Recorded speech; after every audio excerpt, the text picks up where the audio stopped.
ang bugtong pamaagi sa Dios sa paghimog matarong sa usa ka tawo nga makasasala. Sumala sa Roma kapitulo 3 bersikulo 21 paingon sa 31.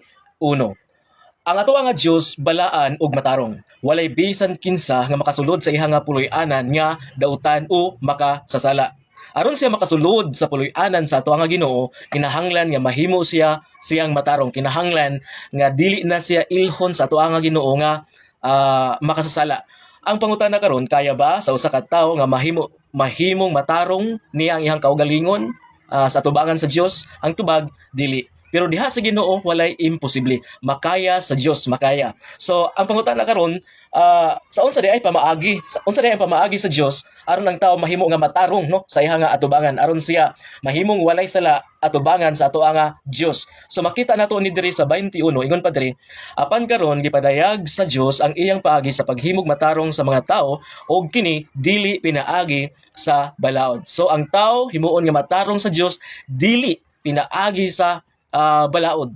Kung maingon tag balaod, kung tanan nga mabasa nato nga mga balaod sa Biblia, kasuguan sa Biblia o ang under sa balaod, kung makita nato nagatudlo, nagasugo ang Biblia sa pagsimba, sa pagampo, sa pagbuhat og maayo, pagbinuutan, pagpakita og maayo nga kinaiya sa isig kat tawo, o ato pong makita or ang tanan nga maayo nga binuhatan. Pero ingon pa diri sa Bible, ingon pa sa pulong sa Ginoo, bisan ka na dili makahimo kanimo nga matarong atubangan sa Dios. Now kung dili na makahimo nga matarong kanato atubangan sa Ginoo, sa unsa ay nga pamaagi? So ang pamaagi sa Ginoo ato nga ipadayon diri sa 22.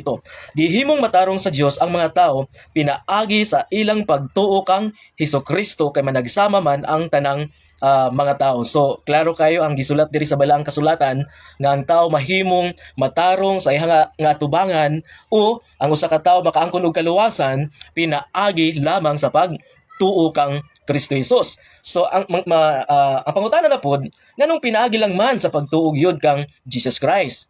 Ang pagkamatarong, ang pagkaangkon sa kaluwasan nganong pinaagi lamang gyud sa pagtuo, wala nay lain pa. So, naay unom ka mga butang ato nga hisgutan karon o mga rason nganong pinaagi lamang sa pagtuo, dili pinaagi sa balaod. So ato na siyang hisgutan unta nga muhatag mo og panahon sa pagpaminaw aron masabdan nato pag-ayo ang balaang kasulatan kay nagahisgot ni sa ato ang kaugmaon diha sa Ginoo.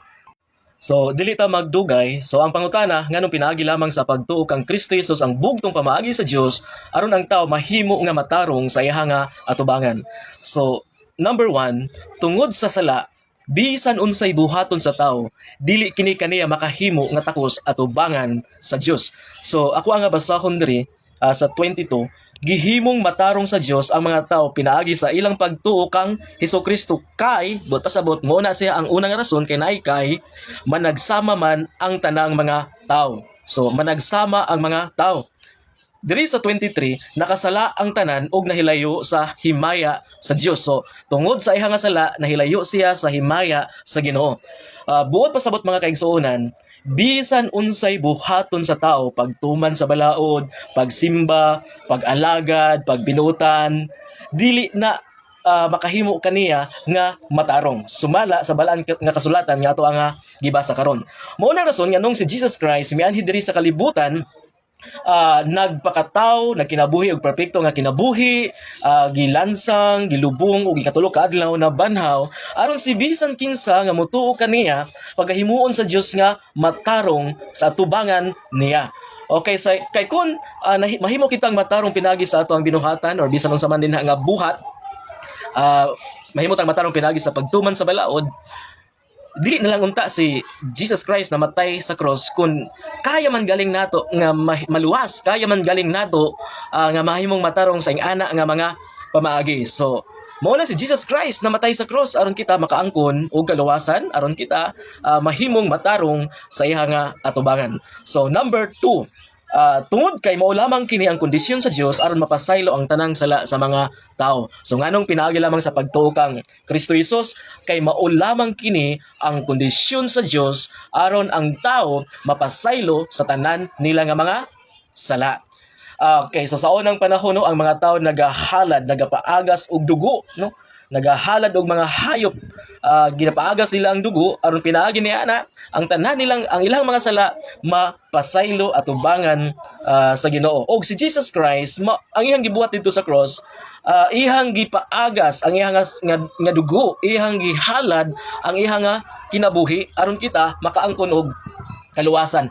Iyang gibayaran ang tanan natong mga sala didto sa cross, di ba? Ang bayad sa sala kamatayon, mao na nga rason nganong si Jesus Christ namatay didto sa cross sa Kalbaryo. So wala man ginaingon sa kasulatan nga ang bayad sa sala kuan kanang pagtuman sa malaod, wala, kun dili kamatayon. Mao nang si Jesus Christ namatay sa cross aron kun ikaw mutuo kaniya nga ang tanan nimong sala ihan ang gibayaran dito sa cross, maangkon nimo ang perpekto nga kapasayloan sa imong mga sala. So ingon pa diri sa 24 ug sa 25, apan pinaagi sa grasya nga gigasa sa Dios ngadto kanila, nahimo silang matarong pinaagi kang Kristo Jesus nga nagluwas kanila.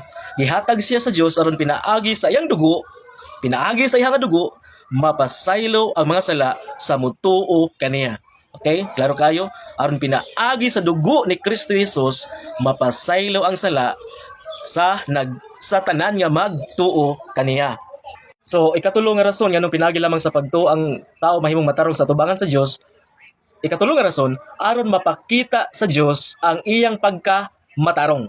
Pinaagi sa paghimo niya matarong sa usa ka tao. So basahon ako diri sa 25. Ingon pa diri sa 25, gihatag siya sa Dios aron pinaagi sa iyang dugo mapasaylo ang mga sala sa mutuo kaniya. Niining paagiha gipakita sa Dios ang iyang pagkamatarong ug tungod sa iyang mapailubon wala niya taga ang ilang mga sala. So klaro kayo dira no? Dira sa 26 apan karon gitagad na niya ang mga sala sa mga tao aron mapagpakita nga siya matarong ug himuon niyang matarong ang tanan nga mutuo kang Kristo Jesus. So aron mapakita sa Dios ang iyang pagkamatarong o himuon niya nga matarong ang tanan nga mutuo kang Kristo Jesus. Mga kaigsuonan, kung ang usa ka makasasala pasudlon sa Ginoo dito sa langit, dili na siya matarong nganuman. Nganong ipasulod ba niya ang makasasala dito sa langit? Kung matarong ang Dios ang tanang makasasala, iyang silutan diri sa kalibutan no, kung ang usa ka tawo nga makasasala nga dili og ikulong nga bisan kumpleto na og ebidensya sa iyang sala, makaingon ta sa mga hukmanan diri sa kalibutan nga walay hustisya, dili matarong, pero ang Ginoo matarong nga maghukom og silutan niya ang tanan nga nakasala. Kung dili silutan sa Ginoo ang nakasala, hinuon pasudlon niya dito sa langit, dili siya matarong nga Dios, dili siya matawag nga matarong. If kun naa may usa ka tawo nga makasasala pasudlon niya dito sa langit, nabayay tig-akusar sa ato kasi Satanas tig-akusar. Maingon dahil si Satanas, nganong pasudlon man nimo ning tawhanan ni nga kun matarong ka, nganong pasudlon man nimo ning makasasala? Ha? Nga bisan pag nagtuman siya sa balaod, bisan pag nagasimba na siya, bisan pag nagbuhat na siya og maayo, pero makasala man gihapon na siya, dili man na mao ang imuha nga pamagi. If kun ang tanan nga nagtuo matubang sa Ginoo, matubang sa Dios, and then mana si Satanas, ngano pasudlon man nimo ning makasala? Ang posible nga tubag sa Ginoo, wala na siya sala kay ang tanan niyang sala ako nang gibayaran didto sa cross sa Kalbaryo. Ang tanan niyang sala ako nang gibayaran. Namatay na ko didto aron sa pagbayad sa tanan nila nga mga kasalanan. So makita, I hope gato ang masabtan no, nganong pinaagi lamang sa pagtukang Kristo Jesus ang tao mahimong matarong sa iyang atubangan aron mas mapakita pa sa Dios ang iyang pagkamatarong kung unsa siya ka matarong. Ikaupat nga rason, aron walay tao nga makapasigarbo sa iya nga kaugalingon. Diri sa 27. Karon, unsa na may angay tang ipanghambog? Wala. Nganuman, tungod ba kay ang tao nagtuman sa balaod? Dili, kundi tungod sa iyang pagtuo. So ang ikaupat nga rason nganong dili man pinagi sa balaod, nganong pinagi lamang sa pagtuo kang Kristo Jesus, ang tao mahimong matarong atubangan sa Ginoo aron ang tao makaangkon og kaluwasan, aron wala tay ipasigarbo atubangan sa Ginoo. Kitang tanan moabot ang panahon nga moatubang ta sa Ginoo. If kun ang Ginoo mosulti sa imuha, nganong pasudlon man kit ka nako sa langit. Kung ang imong hunahuna makasulod ka sa langit pinagi sa pagtuman sa balaod, nagaihap ka sa imong mayong binuhatan. Maingon ka, Lord, nagasimba man gud ko. Lord, buutan man ko maayo kong tao, nagahatag ko nagatabang ko sa nagkinahanglan, mao na no. So ato ang makita nga makapanghambog na ka atubangan sa Dios, makapanghinambog na ka sa atubangan sa Ginoo. But kung pinaagi sa pagtuo lamang kang Jesus Christ, wala kay angay ipanghambog atubangan sa Ginoo kun dili imo hinuon siyang pasidunggan, imo siyang pasalamatan, imuha siyang dahigon tungod sa kaluwasan nga iyang gihatag kanimo. Ikalima nga rason, tungod kay isa lamang ang Dios, isa lamang pud ang pamaagi niya aron ang tao mahimong matarong sa iya nga atubangan. So kabalo na taon sa to nga pamaagi. Kana nga pamaagi ang pagtuo kang Kristo Jesus nga iyang Ginoo o personal nga manluluwas. So natay na dunggan sa wali Sunday School, sa Bible study sa uban nga ang pamaagi sa kaluwasan kaniadto sa karaan nga tugon pinaagi sa tuman sa balaod. Ug tungod kay ang tao dili man makatuman sa balaod, mao nang gihimo na lang sa ato nga Dios nga pinaagi sa pagtuo kang Kristo Jesus. Pero tama ba na mga kaigsuonan? Dili yun na tama. Kaya naman, ang Dios dili siya mausab, ang Dios dili siya masipyat perpekto ang ato nga Ginoo. Wala siya plan A, wala siya plan B nga moingon nga basig masipyat ko aning una, kini ako ang buhaton. Perpekto ang ato nga Dios, perpekto ang ato nga Dios. All knowing siya, kabalo siya sa tanan, kabalo siya kun unsa ang umaabot. So ako ang itudlo sa inyo karon, ang pamaagi lamang sa kaluwasan isa lang gyud no, kay isa lang man ang ato nga Ginoo, wala nay lain pa. Ug kana mao ang pagtuo kang Kristo Jesus. So matingala ka sa panahon didto sa Old Testament kang Abil o kang Cain. Muhatag ko example sa inyo ha. Wala ba ka natingala nga nung dawat sa Ginoo ang halad ni Abil o wala niya dawat ang halad ni Cain nga kun ato ang basahon sa Biblia ang halad ni Cain pinaka maayo niya nga abot sa iya nga uma. So pinaka maayo nga abot sa iya nga uma. Pero nganong wala man gidawat sa Ginoo o kang Abil gidawat sa Dios ang iya nga halad, gikalipay sa Ginoo ang iya nga halad. So ang rason ana ngano tungod kay si Abel naghalad siya og usa ka mananap, nagpaaga siya og dugo sa dihang gihalad niya na sa Ginoo. Tungod kay mauna ang pamaagi sa Dios aron mapasaylo ang iya nga sala, kinahanglan siya nga muhalad kay kadtong nga halad, kadtong hayop nga gihalad nga gipaagasan og dugo pakita ka na no, nagahulagway ka na nga sa umaabot nga panahon na ay mamatay sa cross, na ay perpekto nga mamatay sa cross, mupaaga sa dugo aron ang usa ka tawo nga mutuo makaangkon og kaluwasan, mapasaylo ang tanang sala, mahimong matarong atubangan sa Dios ug tungod niana makapuyo siya sa puloy-anan sa Ginoo hangtod sa walay katapusan. So kung tanaw nato sa panahon ni Moses, sa panahon ni Abraham, nagahalad sila. Kay kung nagabuhat sila og halad, nagatuo na sila nga sa umaabot nga panahon, pasayloon ang ilaha nga mga sala pinaagi sa kamatayon ni Kristo Jesus dito sa cross. So makita nato mga kaigsuonan sa dihang nakasala ang tao, ang Dios nagasaad na og man luluwas. Bisan sa mga propeta no, nagatagna na sila nga naay moabot nga manluluwas. So samtang wala pa moabot ang manluluwas, ang ilang nga gihimo nagahalad sila og mga hayop. Bisan pa wala pa miabot ang manluluwas niadto nga panahon, nagatuo sila nga moabot, hugot ang ilaha nga pagtuo nga moabot no, kay mo man ang gisulti sa Ginoo sa ilaha. O samtang nagpaabot sila, kinahanglan sila mo halad. So pagtuo sa dihang muhalad sila, buot pasabot, nagtuo sila nga naay mamatay sa cross aron sa pagbayad sa tanan nila nga mga kasalanan. So muna ang pamaagi sa Ginoo. Old Testament, New Testament, og sa umaabot. Kaniadto karon og sa umaabot, isa lang gyud ang pamaagi sa ato ang Dios aron ang tao mapasaylo sa iyang sala. Ang tao mahimong matarong sa iyang atubangan, ang tao makaangkon og kaluwasan pagtuo kang Kristo Jesus. Pagtuo kang Kristo Jesus. Sublion ko ang Dios dili mausab ang iyang pamaagi. So dili mausab ang iyang pamaagi, mauna ang pamaagi sa Ginoo.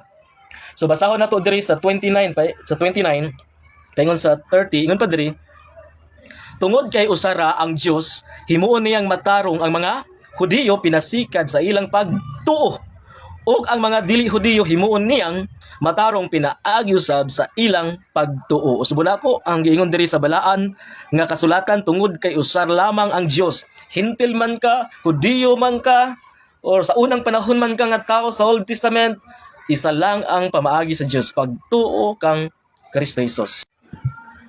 Ikaunom nga rason, aron mapaligon pa nato ang balaod. Ako nga basahon diri sa 31, nagpasabot ba kini nga gisalikway nato ang balaod tungod sa pagtuo? Wala, gilig-on hinuon nato ang balaod. So nay mga tao nagaingon niya, pinaagi lang dahil sa pagtuo, pwede na dahil dili ko mo simba, di ko magbuhat og maayo, di ko magtuman sa balaod, di ko mo ampo kay ang kaluwasan, pinaagi lang dahil sa pagtuo. Dili gyud na siya pwede kay naay tinuod nga pagtuo na apoy bakak nga pagtuo. Sa dihang nadawat nato si Kristo Jesus nga atong Ginoo personal nga manluluwas, na angkon pud nato siya sa ato nga kinabuhi. Siya na ang nagdala sa atoa. Og tungod sa ato ang pagtuo kaniya, siya ang nagahatag kanato og kusog, siya ang nagahatag kanato og gahom aron makatuman kita sa mga kasuguan sa Ginoo. Mao na ang tinuod nga nagtuo kang Kristo Jesus, ang tinuod nga nakaangkon og kaluwasan tungod kay naa kaniya si Jesus Christ. Mao na sila ang nagatuman sa mga sugo sa Ginoo, nagabuhat og maayo, muna sila ang matinumanon sa pag-alagad sa Ginoo. So napoy uban nga moingon nga simple ra ang kaluwasan pinaagi sa pagtuo. Yes, simple tungod kay gihaguan na ni Kristo Jesus didto sa krus sa Kalbaryo. Og tungod kay gihaguan na ni Kristo Jesus, ayaw na hagui. So ayaw na hagui ang imuhang dawaton kana nga kaluwasan, imuhang tuuhan si Jesus Christ nga ang tanan nimong sala nabayra na niya dito sa krus sa Kalbaryo. Kung tinuod ka nga nagtuo kaniya, dili malikayan sa mga tinuod nga nagtuo nga moalagad nga matinumanon sa Ginoo. So mo na mga kaigsunan. Atong i-review ang ato nga natun-an ang pamaagi sa Dios sa paghimog matarong sa tao. Ug kana pinaagi lamang sa pagtuo kang Kristo Jesus nga wala na kay idugang. Ang pangutana nga nung pinaagi lamang kang Kristo Jesus ang tao mahimong matarong sa atubangan sa Dios na unang katubag. Una, tungod sa sala, ang tao dili takos sa atubangan sa Dios. Ikaduha, tungod kay mao lamang kini ang kondisyon sa Dios aron mapasaylo ang sala sa tanang tao. Ikatulo, aron mapakita pa sa Dios ang iyang pagkamatarong pinaagi sa iyang paghimog matarong sa tao. Ikaupat, aron walay tao nga makapasigarbo sa iyang kaugalingon, walay makapasigarbo sa iyang kaluwasan, walay makapasigarbo sa iyang pagkamatarong. Ikalima, isa lamang ang Dios o isa lamang ang iyang pamaagi sa paghimo sa matarong sa tao. Ikaupat, aron mas mapaligon pa kanato ang balaod pinaagi sa pagtuo nato kang Kristo Jesus, mapaligon pa nato ang balaod. So, ang ako ang pagampo kanimo nga wala na kay lain tuuhan para sa imuha nga kaluwasan, kundili pinaagi lamang sa pagtuo kang Kristo Jesus. Tuuhi si Jesus Christ nga imong Ginoo personal nga manuluwas ug maluwas ka. Dalaygon ang Ginoo ang himay ug dungog dinha lamang kaniya.